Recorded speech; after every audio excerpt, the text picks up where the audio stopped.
Pay attention to this security camera footage. October 27, 2023, 10:35 p.m. A university dorm room at the University of Georgia. The camera is mounted high near the ceiling, angled down toward the bed. Three young people sit close together. Blake Anderson in the center, 22, broad-shouldered, football captain's build, leans forward, hands open, trying to keep calm. On his left, Sophia Palmer, 21, blonde, tense, arms crossed tight. On his right, Kennedy Brooks, 21, dark hair pulled back, leaning in, eyes locked on Blake. The air between them is thick. Sophia's voice rises first, sharp, accusing. Kennedy answers quieter, but her body shifts closer to Blake, protective. Sophia touches his arm possessively. Kennedy mirrors the gesture on the other side. Blake gestures between them, voice low, pleading for peace. No one smiles. The footage runs 37 seconds before it cuts. Nothing violent happens in that frame. No blows, no screams. Just three people trapped in a triangle of jealousy, longing, and unspoken ultimatums. Within hours, one of them will be dead, and the microscopic evidence left behind, skin cells pressed into the threading of a child-proof cap, will tell investigators exactly who opened the bottle, who crushed the pills, who poured them into a coffee cup, and who left Blake Anderson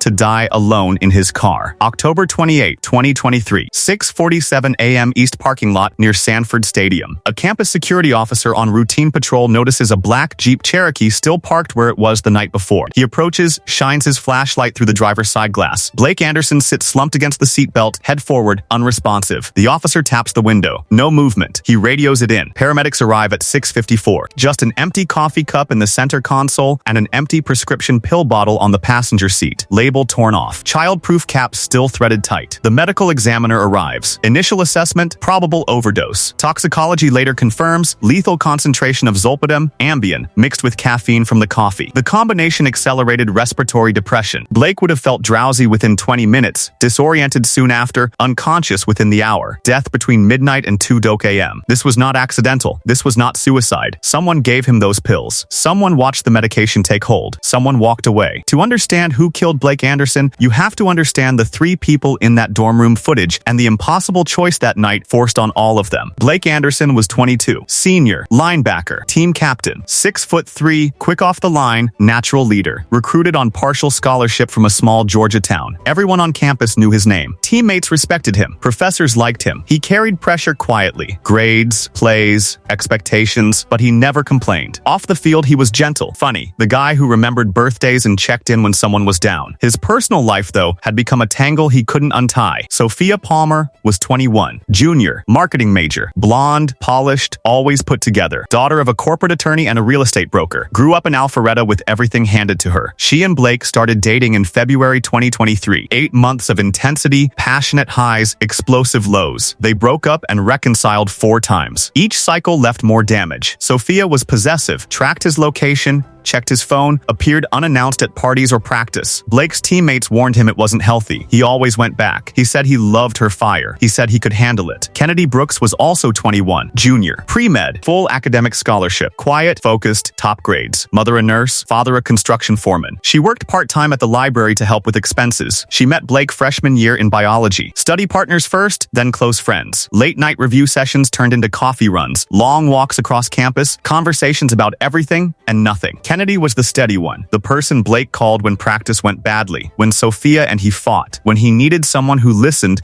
without judgment. Blake told her clearly, more than once, "You're my best friend. That's all it will ever be." Kennedy said she understood. She stayed close anyway, waiting, hoping he might one day see her differently. Spring and summer 2023 were chaos. Every breakup with Sophia sent Blake toward Kennedy for comfort. Every reconciliation pushed Kennedy further to the edge. Sophia hated it. She called Kennedy a stalker, accused Blake of emotional cheating. Blake insisted Kennedy was just a friend. Sophia didn't believe him. August 2023. Sophia confronted Kennedy outside the library. Words turned sharp. Voices rose. Campus security intervened. After that, the hostility was public. Their mutual friends chose sides or stayed silent. September. Blake and Sophia reconciled again. He told Kennedy he needed space to fix things. For 2 weeks, they barely spoke. Then Blake started texting again. Small things at first, then longer conversations. He missed her. He needed her friendship. Kennedy let him back in. Sophia found out, gave him an ultimatum. Her or Kennedy. Blake refused, said he shouldn't have to choose between his girlfriend and his best friend. Sophia said, "Not this friend." The fights grew louder, more frequent. October 27. Football practice ends at 7:30 p.m. Blake is drained,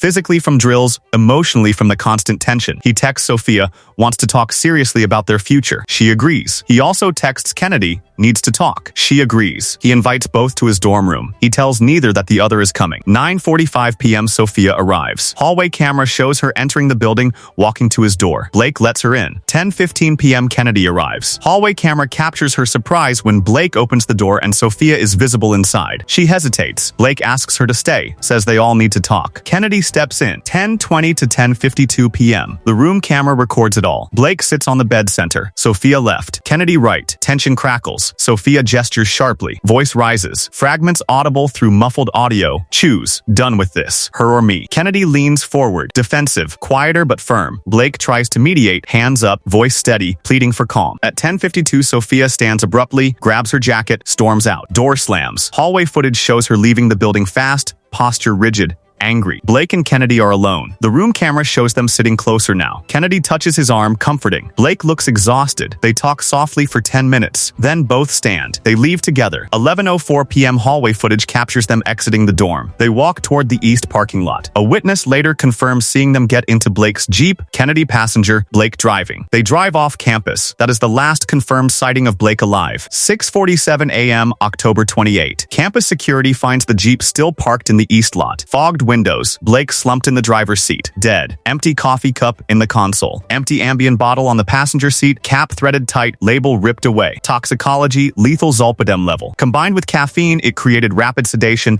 respiratory failure. Death between midnight and 2 a.m. Sophia and Kennedy are interviewed separately. Sophia, she arrived 9:45, left around 10:53 after the argument. Blake invited Kennedy behind her back. She felt ambushed. She demanded he choose. He wouldn't. She left furious, went straight to her sorority house. Sisters confirm she arrived 11:15 p.m., crying, venting, stayed in her room all night. Kennedy, she arrived 10:15, shocked to see Sophia. Blake wanted to clear the air. Argument escalated. Sophia stormed out. Afterward, Blake was upset. Kennedy suggested they leave the dorm, get coffee, talk privately. They drove to an off-campus shop, got 2 large coffees to go, returned to the east lot near the stadium, quieter place. Sat in the car maybe 30 minutes. Blake said the relationship with Sophia was draining, that he cared about Kennedy as a friend only. Kennedy said she understood. Around midnight, she got out, said she'd walk home. It was only 10 minutes. Blake said he'd sit a while longer to think. She left. Arrived at her apartment, 12:20 a.m. Roommate confirms she was upset but calm. Both have alibis. Both insist Blake was alive when they last saw him. The pill bottle is the key. Pharmacy records Sophia has an active Ambien prescription, 6 months for insomnia. Kennedy has no sleep medication prescription. The bottle is sent for forensic analysis. Exterior wiped clean, no prints. But technicians examine the interior threading of the child-proof cap. The recessed grooves only touched when deliberately unscrewing. Inside, epithelial cells, skin cells, tested, match, Kennedy Brooks. Detectives bring Kennedy back in. She is stunned, insists she never touched the bottle, never opened it. They show her the report. Inside the threading, only left by twisting the cap open. Kennedy changes her story. Yes, she touched the bottle, but not to poison Blake. After Sophia stormed out, Sophia's purse was left on the bed. Kennedy was curious. She opened the purse, found the Ambien bottle, unscrewed the cap, looked inside, then put it back. That's how her Dina got there. She swears she took nothing, crushed nothing, poisoned no one. Detectives point out the inconsistencies. She lied initially, never mentioned touching the bottle. The bottle wasn't found in Sophia's purse or in the dorm. It was found in Blake's car, on the passenger seat where Kennedy had been sitting for hours. How did it get there? Kennedy has no answer. Forensic reconstruction. Ambien must be crushed to dissolve quickly in coffee. The pills were ground fine, consistent with using a phone or credit card on a hard surface. No residue found in the dorm or Sophia's purse. Trace powder was found in the passenger side cup holder of Blake's Jeep, right where Kennedy sat. Timeline. After Sophia left, Blake and Kennedy were alone for 10 minutes in the dorm. Then, they drove for coffee. Kennedy could have crushed the pills at the coffee shop while Blake paid or used the restroom. Or in the car while he drove. She handed him the cup. He drank. Within 30 minutes, he would have felt heavy, confused. By the time Kennedy left at midnight, he was already sliding toward unconsciousness. She walked away knowing, or hoping, he would not wake up. Kennedy is arrested, charged with first-degree murder. Trial begins March 2024. Prosecution. Kennedy Brooks loved Blake for years. He never loved her back. On October 27, he refused to choose her over Sophia. Kennedy saw her chance. Sophia's purse left behind. Ambien inside. Kennedy opened the bottle. Proves it. She took pills, crushed them later, dissolved them in Blake's coffee. She She waited for the overdose to take effect, then left him to die. Motive: if she couldn't have him, no one would. The Dina evidence is the cornerstone. The analyst testifies epithelial cells inside the cap threading are not incidental contact. They are deposited only by deliberate twisting, thumb and forefinger pressing into the grooves to open the childproof mechanism. This is not brushing against a bottle. This is purposeful access to the contents. Defense: Kennedy is being framed. Sophia had stronger motive: the toxic relationship, the ultimatum, the jealousy. Sophia owned the pills. Sophia could have poisoned Blake and planted the bottle to implicate Kennedy. Kennedy only touched the bottle out of curiosity after Sophia left. Prosecution counters: if Sophia wanted to kill Blake, why use traceable medication she was prescribed? Why leave evidence pointing to herself? Kennedy used Sophia's pills deliberately to shift blame, yet her own Dina betrayed her. Blake's teammates testify Kennedy's feelings were obvious. She dropped everything for Blake. She never accepted just friends. Blake told her repeatedly. She stayed anyway. Sophia testifies the argument was real. She left furious. She never returned. She had no idea Kennedy would hurt him. Kennedy takes the stand. Emotional. Admits she loved Blake. Admits heartbreak when he chose Sophia. Admits opening the bottle out of curiosity. Denies everything else. Says she's being framed. Cross-examination is brutal. Why lie initially? Why change her story only after Dina evidence? How did the bottle move from the dorm to the passenger seat where she sat for hours? No convincing answers. Jury deliberates 3 days. Guilty. First-degree murder. Sentenced. Life with possibility of parole after 25 years. Earliest eligibility 2049. She will be 46. Blake's mother speaks at sentencing. Her only child. Kind. Talented. Loved. 2 women claim to care for him. One killed him because he didn't love her back. Love is not possession. When someone says no, you let go. You don't crush pills.